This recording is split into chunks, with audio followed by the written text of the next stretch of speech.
Ökutæki með ljósin kveikt eru mun sýnilegri í umferðinni. Auk þess lýsa þau upp endurskinn gangandi og hjólandi vegfarenda. En ertu vissum að ljósin á bílnum séu kveikt? Flestir bílar eru með sjálfvirkan dagljósabúnað sem kveikir á ökuljósunum sjálfkrafa. Eða hvað?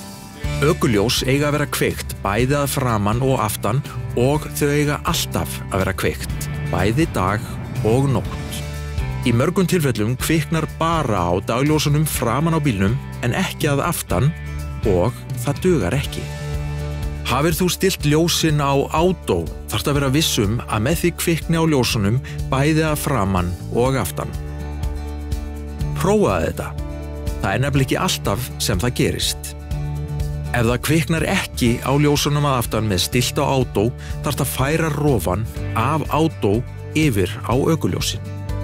Þannig göngum við úr skugga að við séum örugg og sýnileg í umferðinni og fáum ekki sekt fyrir umferðarlagabrot.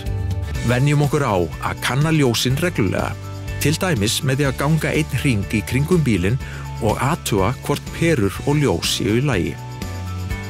Stundum þarf að hreinsa klaka, snjó eða óhreinindi af ljósunum. Góða ferð og munum að ökuljós eiga alltaf að vera kveikt, bæði að framan og aftan.